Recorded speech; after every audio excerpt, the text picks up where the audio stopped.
우리 하나님 말씀 함께 보도록 하겠습니다. 하나님 말씀은 에스겔 오늘 45장, 46장을 이렇게 그냥 쑥 이제 하려고 하는데, 물론 이제 46장까지는 한 2번 정도 할 거예요. 근데 이제 연결이 되는 부분들이 많아서 일단 46장 1절부터 10절까지의 말씀을 읽고 다시 45장으로 돌아갈 계획입니다. 46장, 에스겔 46장 1절에서 10절 말씀을 제가 읽도록 하겠습니다. 주 여호와께서 이같이 말씀하셨느니라. 안뜰 동쪽을 향한 문은 일하는 엿새 동안에는 닫되 안식일에는 열며 초하루에도 열고, 군주는 바깥문 현관을 통하여 들어와서 문 벽 곁에 서고, 제사장은 그를 위하여 번제와 감사제를 드릴 것이요, 군주는 문 통로에서 예배한 후에 밖으로 나가고 그 문은 저녁까지 닫지 말 것이며, 이 땅 백성도 안식일과 초하루에 이 문 입구에서 나 여호와 앞에 예배할 것이며, 안식일에 군주가 여호와께 드릴 번제는 흠없는 어린 양 6마리와 흠없는 숫양 1마리라. 그 소제는 숫양 하나에는 밀가루 한 에바요, 모든 어린 양에는 그 힘대로 할 것이며, 밀가루 한 에바에는 기름 한 흰씩이니라. 초하루에는 흠없는 수송아지 1마리와 어린 양 6마리와 숫양 1마리를 드리되 모두 흠없는 것으로 할 것이며, 또 소제를 준비하되 수송아지에는 밀가루 한 에바요, 숫양에도 밀가루 한 에바며, 모든 어린 양에는 그 힘대로 할 것이요, 밀가루 한 에바에는 기름 한 흰씩이며, 군주가 올 때에는 이 문 현관을 통하여 들어오고 나갈 때에도 그리할지니라. 그러나 모든 정한 절기에 이 땅 백성의 나 여호와 앞에 나아올 때에는 북문으로 들어와서 경배하는 자는 남문으로 나가고 남문으로 들어오는 자는 북문으로 나갈지라. 들어온 문으로 도로 나가지 말고 그 몸이 앞으로 향한 대로 나갈지며, 군주가 무리 가운데 있어서 그들이 들어올 때 들어오고 그들이 나갈 때 나갈지니라. 아멘. 잠시 또 기도하겠습니다. 하나님 아버지, 이 시간 에스겔 말씀 함께 또 나눕니다. 우리 이 말씀 우리가 먼저 말씀을 잘 이해할 수 있도록 도와주시고, 또 이해되는 대로 우리가 하나님 그 의미를 알며 더욱더 하나님 그 주신 뜻대로 살아갈 수 있도록 정말 그 말씀이 우리 안에 참으로 온전히 삶 속에서 적용될 수 있도록 도와주시옵소서. 감사하며 예수님 이름으로 기도합니다. 아멘. 성경을 읽다가 여러분 어떨지 모르겠지만 질리는 부분이 있다면은 저 같은 경우는 그중 한 군데가 에스겔서 40장에서 48장입니다. 마태복음 1장은 그 족보 나오는 그 부분은 사실은 굉장히 짧잖아요. 20절도 안 돼요, 총.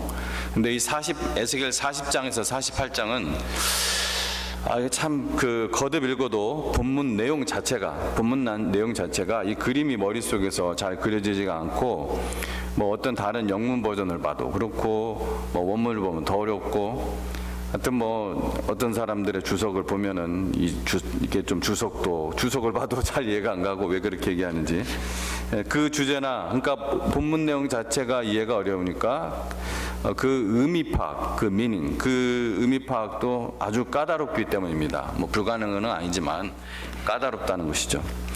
그러면 이게 인간의 이제 죄성 때문인지 왜 이런 것을 성경 속에 넣어놔서 이렇게 어렵게 하셨나 이런 생각이 들죠. 그럴 것이 사실 에스겔이 지금 환상으로 보는 소위 그 하늘 성전, 천상의 성전은 역사상 한 번도 실현된 적이 없습니다. 하늘 성전은. 그래서 이 포로에서 돌아와서 지은 그 스룹바벨 성전도 사실은 에스겔이 본 그 하늘 성전의 식양을 따라서 지은 것이 아니에요. 저는 그 같지 않고 그냥 옛날 허물어진 그 솔로몬 성전을 다시 그냥 아슬아슬하게 좀 초라하게, 사실은 엄밀히 얘기한다면 좀 초라하게 복원한 것입니다. 이 구약 성경에는 총 이제 3종류의 성전이 나옵니다. 첫 번째 성전은 여러분이 잘 아시는 솔로몬이 지은 성전이죠. 이 성전은 이스라엘 백성의 이제 불순종으로 인해서 주전 586년 587년에서 586에 이제 이스라엘이 멸망했고, 586년이 587년 바벨론 왕 느부갓네살에 의해서 파괴됩니다. 이 성전이 주전 587년에 파괴되는 건 587년. 그 다음에 이제 제2성전이죠. 이 성전은 바로 이 바벨론에서 70년 동안 포로 생활을 하다 돌아와서, 이 아까 파괴된 게 주전 예루살렘 멸망이 586년, 그리고 508 하여튼 이게 좀 헷갈려요. 그 부분이. 그 누구죠? 김명환 박사는 또 588년이라고 얘기도 하고 막 이게 좀 하여튼 뭐 옛날이니까 정확하게 계산이 잘 안 나오는 것 같아요. 근데 역사 속에서 하여튼 586년에서 587로 주로 이제 얘기를 합니다. 저 주전 그로부터 70을 빼면 주전 516년이죠. 그죠? 70년 동안 70년 뒤에 주전 516년에 지은 성전이 바로 스룹바벨 성전. 이것이 제2성전입니다. 그래서 솔로몬 성전보다는 이제 간신히 복원한 정도였기 때문에 작았는데 이것을 다시 헤롯 대왕이 다시 이제 이것을 개축을 하죠. 증축이 아니라 이제 개축을 합니다. 아주 이게 좋게 화려하게 이제 개축을 해요. 그러니까 40년을 걸쳐서 무려 40년을 걸쳐서 이제 개축을 마쳤고 이것을 헤롯 성전이라고 합니다. 그러니까 여기까지 그것은 그냥 스룹바벨 성전을 개축한 거기 때문에 그것을 제3성전이라고는 하지 않습니다. 어느 누구도. 왜냐하면 또 이 헤롯 성전은 AD 70년에 로마의 타이터스 장군에 의해서 또 완전히 돌 위에 돌 하나 남지 않도록 무너질 것이라던 예수님의 그 말씀처럼 완전히 그냥 무너져 버리죠. AD 70년에.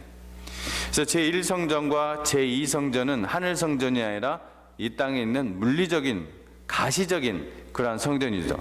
그렇기 때문에 이거는 이제 한계가 있었고 결국 두 성전 모두 하나님께서 파괴되도록 어쩌면 하나님 뜻 가운데 있는 것이죠. 계속 그 지상의 성전이 있으면 안 되는 거죠, 사실은.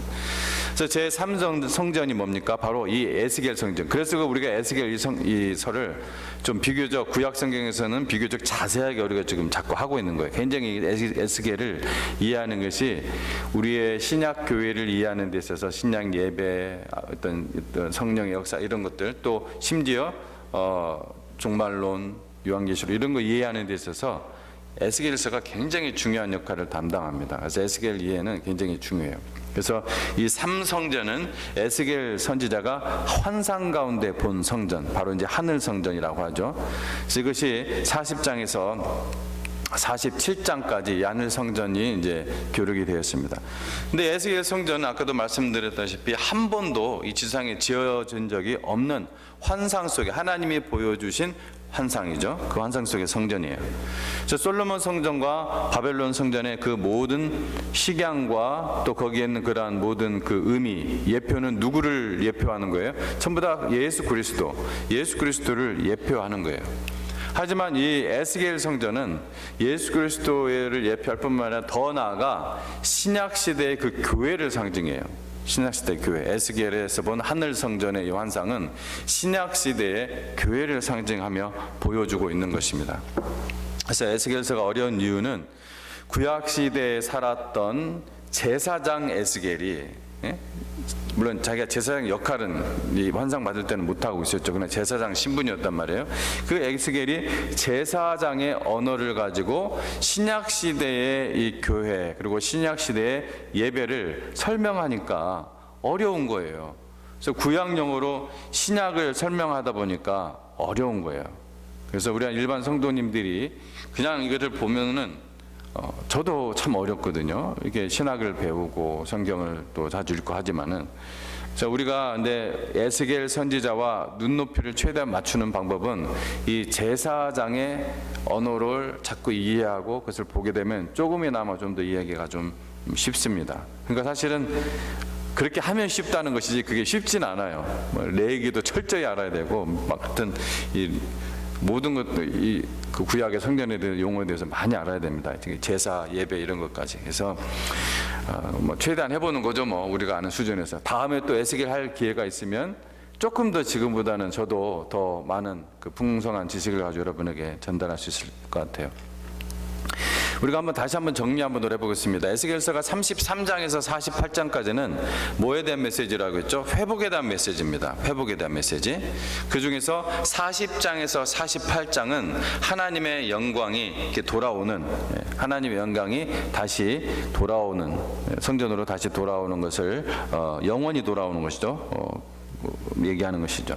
그다음에 이제 그 중에서 또 이제 그걸 나누면 우리가 이미 했던 거 40장에서 42장은 새 성전, 건물, 그 새 성전의 비전. 그다음에 43장에서 44장은 이 새로운 성전을 지배할 법, 이 새로운 성전을 러닝할 법.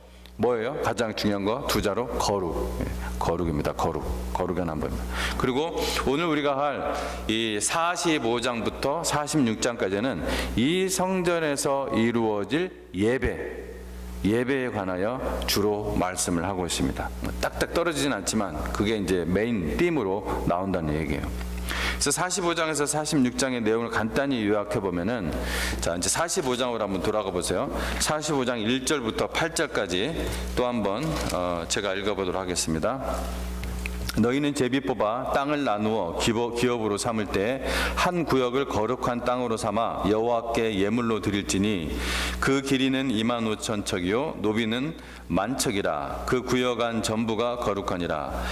그 중에서 성소에 속할 땅은 길이가 500척이요 너비가 500척이니 네모가 반듯하며 그 외에 사방 50척으로 전원이 되게 하되 이 측량한 가운데서 길이는 25,000척을 너비는 10,000척을 측량하고 그 안에 성소를 둘지니 지극히 거룩한 곳이요 그곳은 성소에서 수종드는 제사장들 곧 하나님께 가까이 나아가서 수종드는 자들에게 주는 거룩한 땅이니 그들이 집을 지을 땅이며 성소를 위한 거룩한 곳이라. 또 길이는 25,000척을 너비는 10,000척을 측량하여 성전에서 수종드는 레위 사람에게 돌려 그들의 거주지를 삼아 마을 스물을 세우게 하고. 그래서 마을은 히브리어 자체로는 그냥 방입니다. 방 스물을 세우게 하고.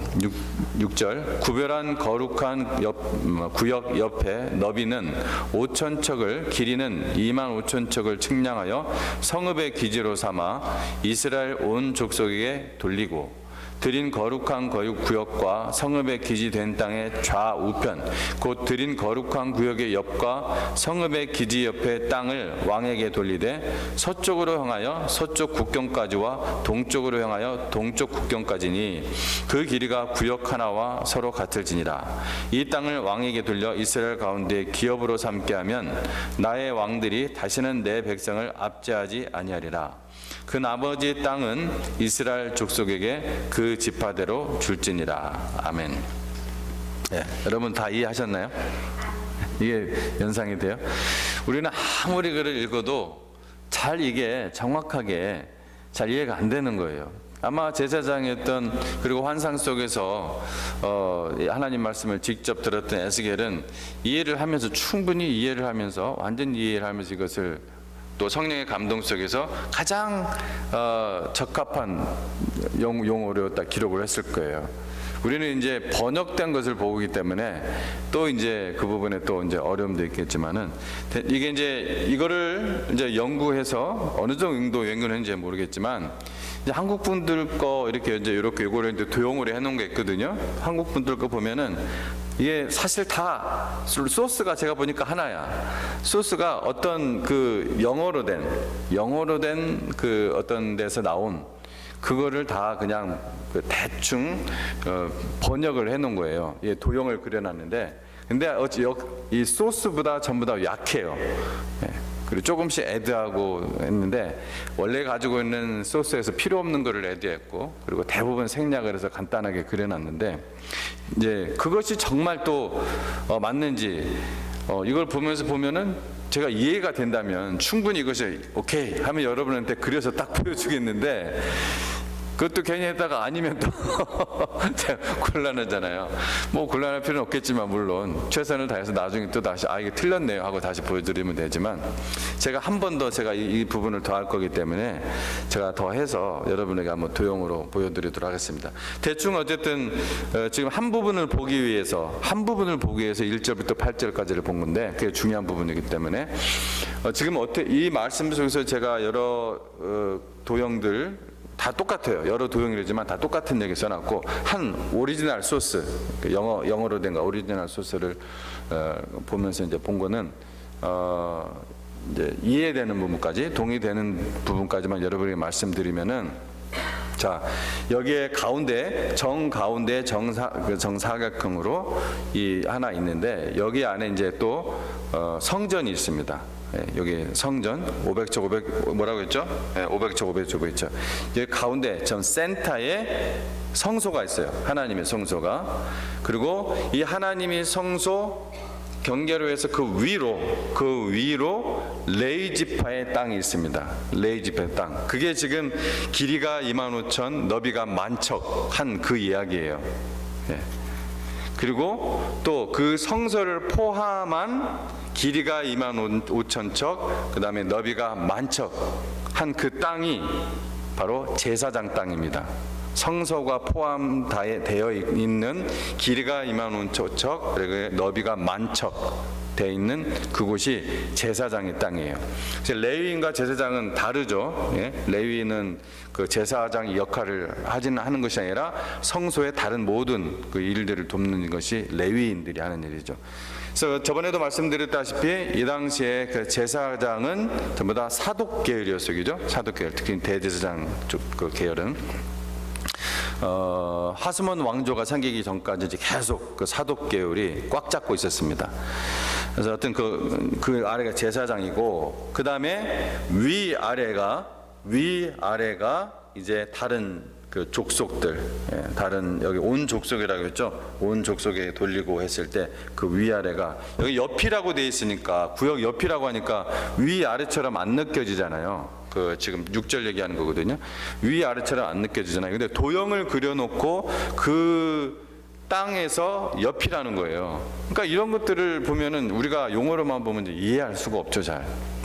자, 여기까지는 원래 내용을 제가 하고 싶은 내용을 얘기하기 위해서 그냥 한 설명이라 생각하시고 여러분이 나중에 읽어보시면서 여러분도 찾아보시든지 하시고요. 중요한 것은 여기서 뭐냐, 바로 이제 그 7절, 이 7절부터 있는 이제 나오는 내용인데, 왕의 땅이 어디예요? 어디를 왕의 땅을 어디 또 돌이라고 했어요? 좌우편에. 예, 좌우편에. 그러니까 왕의 땅은 이렇게 정사각형이 있으면 위에는 레위 땅, 여기 제사장 땅 있으면 그 제사장 땅 안에 거룩한 성소가 있고 그 양 옆에 이 양 좌우에 여기가 왕의 땅이에요. 그러니까 왕은 뭡니까? 군사적, 정치적 그러한 파워를 가지고 있는 사람이죠. 하나님께서 그러한 임무를 준 거잖아요. 그래서 하나님께서 그것을 지키게 하는 거예요, 왕이.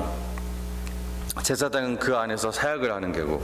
그러니까 지금 여러분이 이 도형을 머릿속에 생각해 보면 제일 중요한 거 뭡니까? 제일 중요한 게 어디에 있어요, 지금? 센터. 당연히 이제 하나님의 성전이 센터죠. 하나님의 성전이 그 센터에 있는 거예요. 그게 뭡니까? 우리의 삶이, 우리 성도의 삶은 뭐가 중심이 되어야 된다는 거예요? 하나님 중심. 오직 하나님의 성소 중심, 하나님의 성전 중심, 그리스도 중심. 이 되어야 된다는 거예요. 그러니까 우리가 뭐 이거 구체적인 거 막 정확하게 알지 못한다 할지라도 중요한 것은 지금 자꾸 뭘 하나님께서 얘기하시는 거예요. 성전 중심. 이게 가장 중요하다. 그리고 그래서 제일 먼저 그 얘기 먼저 했단 말이에요. 거룩한 땅으로 딱 그 얘기를 해놨단 말이에요. 그래서 우리 예배가, 우리 하나님께 드리는 예배, 성소의 삶, 이것이 성도의 삶, 변둘에 있어서는 안 된다는 거예요. 성소가 저 바깥에 있지는 않잖아요. 우리 모든 그리스도인의 성도의 삶 중심에 반드시 우리 성도의 삶 가운데에 예배가 있어야 된다는 거. 우리가 2주 전에 예배에 관한 말씀을, 주일날 말씀을 전했죠. 여러분, 예배는 정말 중요합니다. 오늘도 지금 뭐 하고 있어요? 지금 저희가 예배, 신약시대를 줄 예배에 대해서 얘기를 하고 있는 거예요. 그래서 그 부분 우리가 45장에서 다른 건 몰라도 바로 우리 성도의 삶은 예배 중심의 삶이라는 것을 우리가 반드시 다 뭐라도 그건 기억해야 된다는 것입니다. 그래서 45장 9절에서 17절은 예배를 위해서 정해진 예물을 드리라는 내용이 나오고요. 그다음에 18절에서 25절은 에스겔 성전에서 지켜질 절기에 관해서 말씀을 하고 있어요. 근데 이것도 좀 독특합니다. 45장 18절에서 25절에 에스겔 성전에서, 즉 하늘 성전에서 지켜질, 환상 속에서 본 그 하늘 성전 지켜질 절기에 관한 말씀인데, 원래 유대인들의 절기는 7대 절기가 있죠. 그렇죠? 7대 절기. 제일 먼저 이제 6월절 있고, 그죠? 그러니까 유대력으로는 1월 달에 있는 거죠. 1월 달에 유월절이 있고, 그로부터 약 2달 지나서 3월 말 혹은 뭐 4월 달, 근데 3월로 돼 있어요. 하여튼 그 유대력으로는 3월 달에 뭐가 있습니까? 오순절, 그죠? 오순절이 있고, 그 다음에 그 오순절로부터 이제 4달이 지나요. 2달이 지난 것이 아니라 4달이 지나서 7월이 돼요. 그러면 7월에서 제일 중요한 절기 또 하나, 3대절 중에서 남은 거 하나 뭡니까? 초막절. 초막절이 있어요. 초막절. 네, 초막절. 그러니까 6월절, 그 다음에 오순절, 그 다음에 거기서부터 4달 지나서 초막절, 이렇게 있는 거예요. 그러면은 7대절기라고 했으니까 그 사이사이에 뭐가 지금 빠졌죠. 6월절과 함께 어떤 절기가 2개 있고, 그러니까 1월 달에 절기가 2개 더 있고, 그 다음에 7월 달에 절기가 2개 더 있어요. 1월 달에, 자, 6월절 지나서 그 다음 날부터 뭐가 시작이 돼요? 무교절이 시작됩니다. 그 다음 날부터 카운트를 해가지고 7째 날까지 이 무교절이 시작돼요. 근데 6월절부터 시작해서 3일이 지난 다음에 또 무슨 절기가 있어요? 이날도 안식일로 지키라고 했거든요. 중요해요. 굉장히 중요합니다. 초실절이 있어요. 초실절. 이때는 오순절의 소실절하고는 달라요. 이때는 이삭 단을 드리는, 보리 단을 드리는 절기예요. 그래서 이것을 흔든다고 했죠. 오순절에 드리는 초실절은 뭐예요? 이거를 가루를 만들어 가지고 누룩까지 넣어 가지고 하나님 앞에서 빵을 만들어 드리는 거예요. 근데 어쨌든 오늘 절기 관한 게 아니지. 어쨌든 1월 달에 6월절 다음에 바로 무교절 시작되고, 무교절 며칠 지나서 바로 초실절, 예수 그리스도의 부활하신 그날이에요. 이날이 그것을 예표하는 날이에요. 초실절은. 하여튼 이 기가 막히게 이 모든 모습들이 다 있어요. 이 절기에는. 그 다음에 오순절, 바로 성령님이 강림하시는 것을 예표하는 오순절. 그로부터 4달이 지나서 7월 1일이 무슨 날이에요? 7월 1일. 7월 1일. 7월 1일 빰빠람 빠빠빠 설 나팔절이에요. 나팔절. 새해를 시작하는. 그래서 그 유대력으로는 7월이지만 종교력으로는 1월이에요. 하여튼 유대력, 종교력, 로만 캘린더, 뭐 또 가나안 네임 뭐 이런 것이 막 있어서 우리가 좀 복잡하죠. 좀. 어쨌든 7월 1일은 바로 나팔절이에요. 유대인들의 그 종교력으로는 새해가 시작되는 거예요. 7월 1일이. 7월 1일. 그리고 7월 10일. 7월 10일은 무슨 날입니까? 굉장히 이날도 중요한 날이에요. 중요한 절기예요. 속죄일. 대속죄일. 속죄일. 욤 키푸르라고 하죠. 굉장히 중요한 날이에요. 그 다음에 7월 15일이 드디어 무슨 날이에요? 초막절이에요. 그래서 7절기가 있거든요. 7대 절기가. 근데 에스겔의 성전 속에서는, 에스겔의 이 절기 속에서는 3개밖에 안 나와요. 보면은 18절에 45장 18절에 첫째 달 초하루. 자, 첫째 달 초하루가 있으니까 이건 유대력으로 봐야겠죠. 왜냐면은 21절에 첫째 달 연 나은 날에 6월절 지키라고 했으니까. 그죠? 그러니까 이때는 유대력이니까 1월 1일이에요. 6월절이 몇 월 며칠? 1월 14일로 보통 얘기한단 말이에요. 그럼 6월절은 21절에 나와요. 그러면 1월 18일에 뭐예요? 첫째 달 초하루예요. 그럼 이거는 1월 1일이에요. 그러니까 6월절이 있는 1월 1일이에요. 6월절이 있는 달에 1월 1일. 그러니까 이런 게 없었잖아요. 그래서 이거를 그냥 그 주석서에서는 신년절이라고 합니다. 신년절. 희한해요. 첫째 달 초하루에 흠없는 송아지 한 마리 가져다가 성소를 정결하게 하되. 이 부분도 좀 연구가 좀 필요하겠지만 어쨌든 그대로 그냥 액면 그대로 읽는다면 신년절. 21절에 이건 당연히 1월 14일 6월절. 그 다음에 25절에 그 다음은 딱 하나 더 나와요. 이제 3개의 절기밖에 없어요. 오순절이 없어요. 그러니까 25절에 7째 달 15째 날에 7일 동안 명절을 지켜 속죄제와 번제며 그 밀가루와 기름을 드릴지라. 여기 막 다 섞여 있죠. 그죠? 7째 달 15째면 7월 15일 무슨 날이라고요? 초막절, 장막절이에요. 보통 얘기하는. 그렇죠? 이 에스겔 성전에는 이 3개밖에 없습니다. 하여튼 이거 좀 독특한 건 여러 번 말씀드릴게요. 에스겔지 46장 우리가 이제 읽은 부분 9절 10절 다시 한번 읽어드릴게요. 9절 10절 46장 9절 10절. 그러나 모든 정한 절기에 이 땅 백성이 나 여호와 앞에 나올 때는 북문으로 들어가서 경배하는 자는 남문으로 나가고 남문으로 들어온 자는 북문으로 나갈지라. 들어온 문으로 돌아나가지 말고 그 몸이 앞으로 향한 대로 나갈지며 군주가 무리 가운데 있어 그들이 들어올 때 들어오고 그들이 나갈 때 나갈지니라.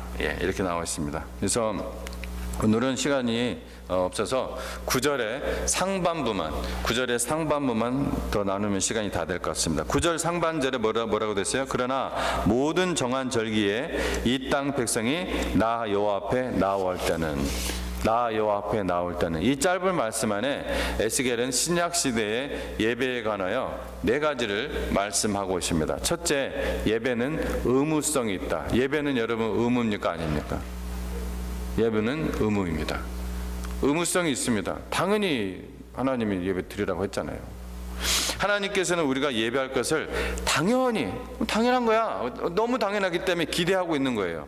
그래서 여호와 앞에 나올 때에 그렇게 얘기한 거예요. 여호와 앞에 나올 때, 당연히 나오니까 나올 때 이렇게 얘기하고 계시는 거예요. if로 시작하지 않는다는 거죠. 여호와 앞에 나오는 경우 이렇게 얘기하지 않아요. 모든 영어 성경이 if라는 말 쓰지 않습니다. 전부 다 when, 나올 때 당연히 기대하니까. 원어 성경은 제일 먼저, 그러니까 영어 성경은 when이란 말이 먼저 나오고요. 그 다음에 원어 성경은 come이라는 뜻의 단어가 먼저 나옵니다. 오는 게 그렇게 중요하다는 거예요. 히브리어에서 혹은 헬라어에서 먼저 나오는 단어가 굉장히 중요한 의미를 가져요. 강조한 의미를 갖습니다. 우리나라랑 조금 다르죠. 우리나라 말은 부사가 있기 때문에 강조할 때 좀 다르게 쓰지만 히브리어는 먼저 나온 단어, 헬라어도 마찬가지예요. 그래서 come, 이 단어가 제일 먼저 나와요. 나오라는 거예요. 당연히 나오는 거예요. 이것으로 시작함으로써 하나님 앞에 예배드리러 나오는 것을 강조하고 있다, 이 말씀입니다. 그래서 이것이 첫째로 강조하는 것은 하나님의 백성이 하나님 백성에게 예배는 뭐 드려도 되고 안 드려도 되는 선택사항이 결코 아니라는 거다, 그 말입니다. 사람마다 예배 드리기 위해서 옆에 come 할 때 여러 상황이 있죠. 어떤 사람은 정말 못 나올 만한 그런 상황이 있는 분이 있어요. 뭐 우리 교회도 그런 예가 있잖아요. 아니 몸이 정말 아프고 힘든데 어떻게 나옵니까? 못 나오죠. 정말 온 몸에 그냥 기력이 다 빠져서 걷기도 힘든데 또 어떻게 나옵니까? 못 나오죠. 근데 그런 건 어떻게 해요? 하나님이 다 아시는 거예요. 그리고 우리 양심이 아는 거예요. 하나님이 다 판단하세요. 그런 건 전혀 문제가 되지 않습니다. 그러나 일반적인 분명한 것은 하나님 앞에 come 해야 된다는 거예요. 분명한 것은 하나님께서는 당신의 백성이 당연히 예배드리러 나올 것을 기대하시고, 예배 시간이 되면 누가 제일 먼저 기다리고 계세요? 하나님이. 주일 예배, 수요일 예배, 새벽 예배, 하나님이 먼저 딱 나와서 기다리고 있다는 거예요.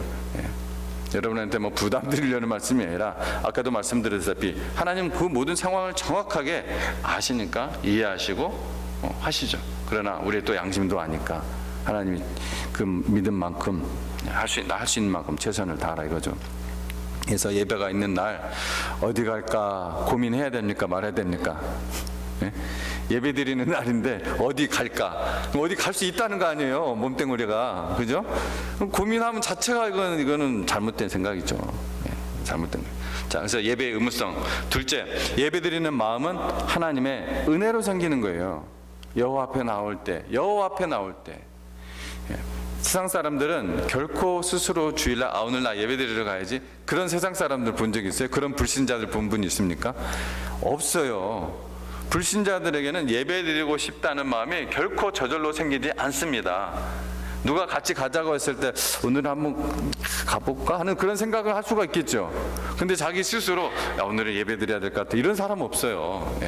예배드리고자 하는 마음은 하나님의 은혜로 주시는 거예요. 여러분, 구원받을 때부터 내주하시는 성령님의 역사예요. 그 바로 성령님의 역사예요. 성령님 믿기 전에는 이런 일이 안 일어나요. 여러분 그러셨어요?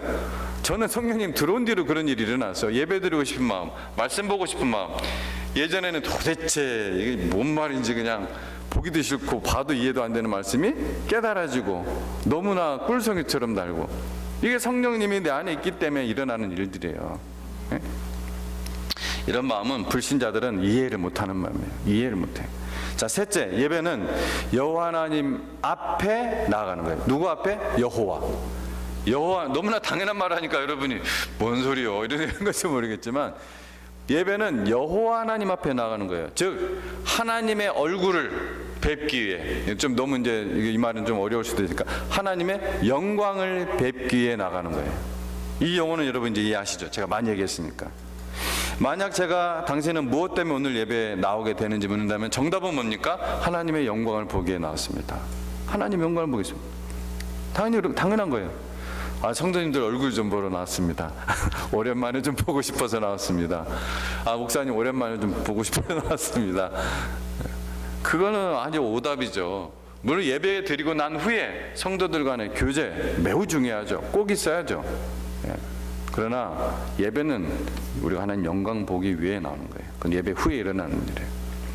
그래서 하나님의 영광을 뵙기 위해 나오는 거, 하나님의 영광을 보기를 갈급하는 자에게 하나님께서 뭘 주신다고요? 은혜와 진리. 이거 잊어먹으시라고 했죠. 은혜와 진리. 저는 적어도 제가 신학적 풀이가 아니에요. 이거는 저는 그냥 요한복음 1장 14절 말씀을 통해서 깨달아지는 이 진리예요. 그 영광을 보니 하나님의 은혜와 아버지의 은혜와 진리가 충만하더라. 우리가 영광을 사모하면요, 하나님의 은혜와 진리가 충만하게 경험되어지는 것입니다. 그래서 그 유명한 그 청교도 운동에 유명한 그 토마스 왓슨이라는 분이 있어요. 이 토마스 왓슨이 성전 그 비유를 들면서, 성전 보면 바깥들, 안뜰, 성소, 지성소에 있잖아요. 그래서 이 왕궁에 가서 바깥들에만 머물러 있는 사람은 왕과, 즉 하나님과 대화할 수 없다, 얘기를 해요. 끝까지 왔는데 바깥들에만, 그 마음은 바깥들에만 있어 계속. 사람들이 있는 데만 있잖아요. 거기 바깥에. 특히 거기는 여인들만 있는 곳이잖아요. 안뜰에 들어와도, 아니 안뜰에 바깥들, 안뜰, 거기다 하나님 성소가 있는 곳이 아니잖아요. 우리가 그거를 참 유명한 명언 같아요. 그래서 넷째 하나 더 하겠습니다. 넷째, 예배는 거룩성이 있어야 된다는 거예요. 거룩성이.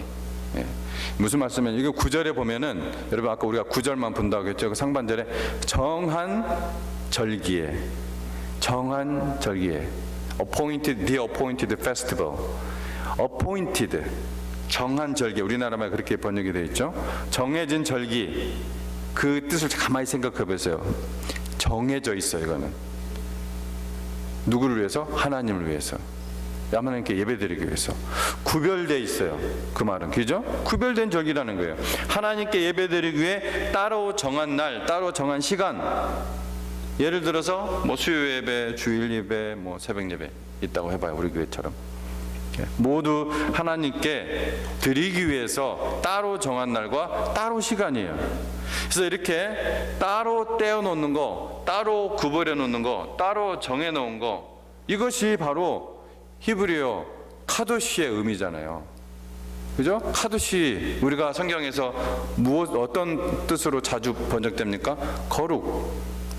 거룩이라는 단어가 따로 잘라 놓았다, 따로 구별해 놓았다, 따로 분별해 놓았다, 이게 카도시의 뜻이잖아요. 그러니까 우리가 성도할 때도 따로 떼어놨다는 뜻이에요. 하나님 쪽으로, 하나님 백성으로. 그러니까 그것도 바로 이 거룩성이라는 거예요. 정한 날, 정한 절기의 거룩성. 그래서 예배를 드리기 위해 구별된 시간은, 예배를 드리기 위해 정한 시간은 거룩한 시간입니다. 따로 떼어놨기 때문에. 누구를 위해서? 하나님을 위해서. 그리고 물론 예배 자체도 거룩성이 있어야겠죠. 우리 예배 드릴 때 그 자체도 따로 떼어놨 날 그 자리에 딱 앉아있기만 하면 거룩한 거 아니잖아요. 내 몸뚱이만 또 와 있다고, 몸뚱이까지 와 있는 것만 해도 굉장한 거예요, 사실. 그죠? 일단 50점 일단 50점 먹고 들어가는 거예요. 근데 예배 자체도 굉장히 중요하죠. 예배 자체도 거룩성이 있어야죠. 요즘은 아니죠. 사실 벌써 옛날부터 그런 경향이 많이 있었는데, 특별히 요즘 더 많이 그런 것은 이 예배가 너무 엔터테인먼트화 되는, 너무 즐기는 그런 경향, 스타벅스 서비스 뭐 이런 식으로까지 예배드리는 오픈 서비스, 한동안 뭐 열린 예배 이런 얘기도 막 있었잖아요. 뭡니까? 왜 자꾸 그렇게 자꾸 우리의 막 뭔가를 이모션과 어떤 우리의 어떤 그 즐기고 흥분하는 이런 걸 자꾸 찾습니까? 거기에서 예배 속에서 느껴지는 하나님의 임재, 하나님의 영광, 이것을 추구하지 못하니까 정말 그 예배 속에서 느껴져야 되는 예배의 신비, 이게 없으니까 그래요.